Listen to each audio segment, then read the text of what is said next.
नमस्कार। आप सभी का हार्दिक अभिनंदन। आइए पद्म पुराण के सृष्टि खंड के अगले अध्याय का पाठन आरंभ करते हैं। भगवान सूर्य का तथा संक्रांति में दान का महात्म्य। वैशंपायन जी ने पूछा, विप्रवर, आकाश में प्रतिदिन जिसका उदय होता है यह कौन है? इसका क्या प्रभाव है तथा इस किरणों के स्वामी का प्रादुर्भाव कहाँ से हुआ है? मैं देखता हूँ देवता, बड़े बड़े मुनि, सिद्ध, चारण, दैत्य, राक्षस तथा ब्राह्मण आदि समस्त मानव इसकी सदा ही आराधना किया करते हैं। व्यास जी बोले, वैशंपायन, यह ब्रह्म के स्वरूप से प्रकट हुआ ब्रह्म का ही उत्कृष्ट तेज है। इसे साक्षात ब्रह्ममय समझो। यह धर्म, अर्थ, काम एवं मोक्ष इन चारों पुरुषार्थों को देने वाला है। निर्मल किरणों से सुशोभित यह तेज का पुंज पहले अत्यंत प्रचंड और दुस्सह था। इसे देखकर इसकी प्रखर रश्मियों से पीड़ित हो सब लोग इधर उधर भागकर छिपने लगे। चारों ओर के समुद्र, समस्त बड़ी बड़ी नदियां और नद आदि सूखने लगे। उनमें रहने वाले प्राणी मृत्यु के ग्रास बनने लगे। मानव समुदाय भी शोक से आतुर हो उठा। यह देख इंद्र आदि देवता ब्रह्मा जी के पास गए और उनसे यह सारा हाल कह सुनाया। तब ब्रह्मा जी ने देवताओं से कहा, देवगण, यह तेज आदि ब्रह्म के स्वरूप से जल में प्रकट हुआ है। यह तेजो में पुरुष उस ब्रह्म के ही समान है। इसमें और आदि ब्रह्म में तुम अंतर न समझना। ब्रह्मा से लेकर कीट पर्यंत चराचर प्राणियों सहित समूची त्रिलोकी में इसकी ही सत्ता है। ये सूर्य देव सत्वमय है। इनके द्वारा चराचर जगत का पालन होता है। देवता, जरायुज, अंडज, स्वेदज और उद्भिज आदि जितने भी प्राणी हैं, सबकी रक्षा सूर्य से ही होती है। इन सूर्य देवता के प्रभाव का हम पूरा वर्णन नहीं कर सकते। इन्होंने ही लोकों का उत्पादन और पालन किया है। सबके रक्षक होने के कारण इनकी समानता करने वाला दूसरा कोई नहीं है। पौ फटने पर इनका दर्शन करने से राशि राशि पाप विलीन हो जाते हैं। द्विज आदि सभी मनुष्य इन सूर्य देव की आराधना करके मोक्ष पा लेते हैं। संध्योपासन के समय ब्रह्मवेता ब्राह्मण अपनी भुजाएं ऊपर उठाए इन्हीं सूर्य देव का उपस्थान करते हैं और उसके फलस्वरूप समस्त देवताओं द्वारा पूजित होते हैं। सूर्य देव के ही मंडल में रहने वाली संध्या रूपिणी देवी की उपासना करके संपूर्ण द्विज स्वर्ग और मोक्ष प्राप्त करते हैं। इस भूतल पर जो पतित और जूठन खाने वाले मनुष्य हैं, वे भी भगवान सूर्य की किरणों के स्पर्श से पवित्र हो जाते हैं। संध्या काल में सूर्य की उपासना करने मात्र से द्विज सारे पापों से शुद्ध हो जाता है।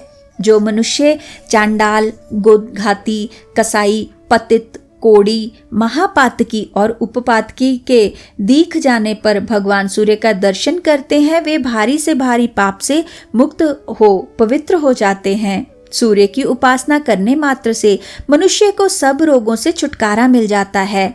जो सूर्य की उपासना करते हैं वे इहलोक और परलोक में भी अंधे, दरिद्र, दुखी और शोकग्रस्त नहीं होते। श्री विष्णु और शिव आदि देवताओं के दर्शन सब लोगों को नहीं होते। ध्यान में ही उनके स्वरूप का साक्षात्कार किया जाता है, किंतु भगवान सूर्य प्रत्यक्ष देवता माने गए हैं।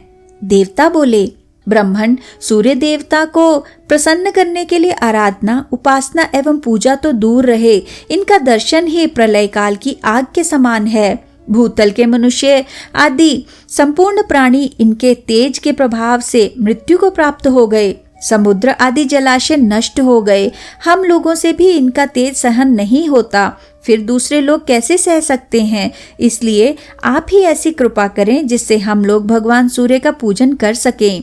सब मनुष्य भक्ति पूर्वक सूर्य देव की आराधना कर सकें। इसके लिए आप ही कोई उपाय करें। व्यास जी कहते हैं, देवताओं के वचन सुनकर ब्रह्मा जी ग्रहों के स्वामी भगवान सूर्य के पास गए और संपूर्ण जगत का हित करने के लिए उनकी स्तुति करने लगे। ब्रह्मा जी बोले, देव, तुम संपूर्ण संसार के नेत्र स्वरूप और निरामय हो। तुम साक्षात ब्रह्म रूप हो। तुम्हारी ओर देखना कठिन है।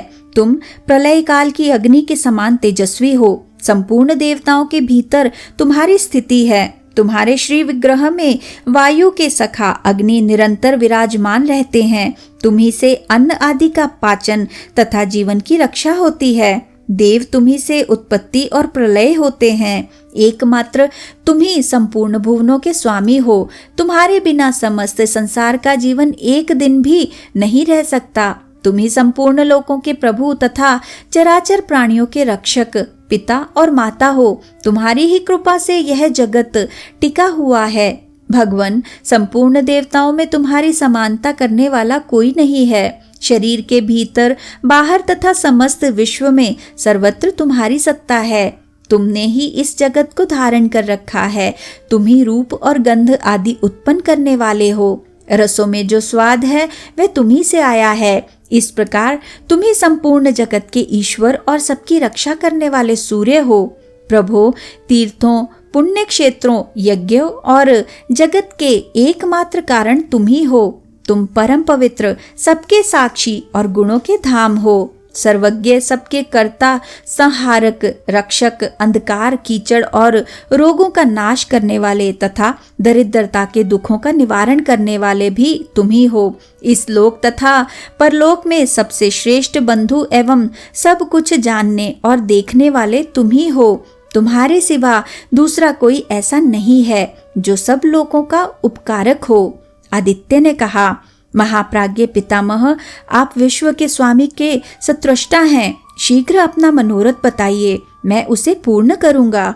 ब्रह्मा जी बोले, सुरेश्वर, तुम्हारी किरणें अत्यंत प्रखर हैं। लोगों के लिए वे अत्यंत दुस्सह हो गई हैं। अतः जिस प्रकार उनमें कुछ मृदुता आ सके वही उपाय करो। आदित्य ने कहा, प्रभु, वास्तव में मेरी कोटि कोटि किरणें संसार का विनाश करने वाली ही हैं। अतः आप किसी युक्ति द्वारा इन्हें खराद कर कम कर दें। तब ब्रह्मा जी ने सूर्य के कहने से विश्वकर्मा को बुलाया और वज्र की सान बनवाकर उसी के ऊपर प्रलय काल के समान तेजस्वी सूर्य को आरोपित करके उनके प्रचंड तेज को छांट दिया। उस छटे हुए तेज से ही भगवान श्री विष्णु का सुदर्शन चक्र बनाया गया। अमोघ यम दंड, शंकर जी का त्रिशूल, काल का खड्ग, कार्तिकेय को आनंद प्रदान करने वाली शक्ति तथा भगवती दुर्गा के विचित्र शूल का भी उसी तेज से निर्माण हुआ। ब्रह्मा जी की आज्ञा से विश्वकर्मा ने उन सब अस्त्रों को फुर्ती से तैयार किया। सूर्यदेव की 1000 किरणें शेष रह गई, बाकी सब छांट दी गई। ब्रह्मा जी के बताए हुए उपाय के अनुसार ही ऐसा किया गया। कश्यप मुनि के अंश और अदिति के गर्भ से उत्पन्न होने के कारण सूर्य आदित्य के नाम से प्रसिद्ध हुए। भगवान सूर्य विश्व की अंतिम सीमा तक विचरते और मेरुगिरी के शिखरों पर भ्रमण करते रहते हैं। ये दिन रात इस पृथ्वी से लाख योजन ऊपर रहते हैं। विधाता की प्रेरणा से चंद्रमा आदि ग्रह भी वहीं विचरण करते हैं। सूर्य 12 स्वरूप धारण करके 12 महीनों में 12 राशियों में संक्रमण करते रहते हैं। उनके संक्रमण से ही संक्रांति होती है, जिसको प्राय सभी लोग जानते हैं। मुने, संक्रांतियों में पुण्य कर्म करने से लोगों को जो फल मिलता है वह सब हम बतलाते हैं।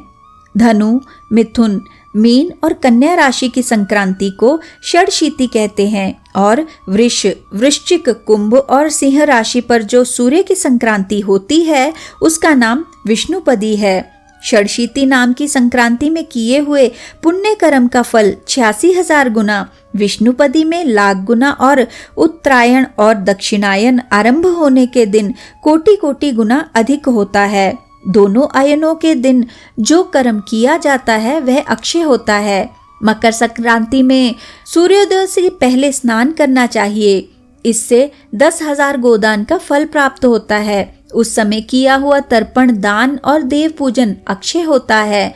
विष्णुपदी नामक संक्रांति में किए हुए दान को भी अक्षय बताया गया है। दाता को प्रत्येक जन्म में उत्तम निधि की प्राप्ति होती है। शीतकाल में रुईदार वस्त्र दान करने से शरीर में कभी दुख नहीं होता। तुलादान या शय्यादान दोनों का ही फल अक्षय है। माघ मास के कृष्ण पक्ष की अमावस्या को सूर्योदय से पहले जो तिल और जल से पितरों का तर्पण करता है वह स्वर्ग में अक्षय सुख भोगता है। जो अमावस्या के दिन सुवर्ण जटित सींग और मणि के समान कांति वाली शुभ लक्षणा गौ को उसके खुरों में चांदी मंडाकर कांसे के बने हुए दुग्ध पात्र सहित श्रेष्ठ ब्राह्मण के लिए दान करता है, वह चक्रवर्ती राजा होता है। जो उक्त तिथि को तिल की गौ बनाकर उसे सब सामग्रियों सहित दान करता है, वह 7 जन्म के पापों से मुक्त हो स्वर्गलोक में अक्षय सुख का भागी होता है। ब्राह्मण को भोजन के योग्य अन्न देने से भी अक्षय स्वर्ग की प्राप्ति होती है। जो उत्तम ब्राह्मण को अनाज, वस्त्र, घर आदि दान करता है, उसे लक्ष्मी कभी नहीं छोड़ती। माघ मास के शुक्ल पक्ष की तृतीया को मनवंतर तिथि कहते हैं। उस दिन जो कुछ दान किया जाता है वह सब अक्षय बताया गया है। अतः दान और सत्पुरुषों का पूजन ये परलोक में अनंत फल देने वाले हैं। इसी के साथ आज के इस सुंदर पाठन को हम यहीं पे विराम देते हैं और अगले अध्याय के पाठन के लिए हमारे साथ फिर से जुड़िएगा। आइए विष्णु जी के इस सुंदर मंत्र से आज के पाठन का समापन करते हैं। ओम नमो भगवते वासुदेवाय। ओम नमो भगवते वासुदेवाय। ओम नमो भगवते वासुदेवाय। ओम नमो भगवते वासुदेवाय। ओम नमो भगवते वासुदेवाय। ओम नमो भगवते वासुदेवाय। ओम नमो भगवते वासुदेवाय। धन्यवाद।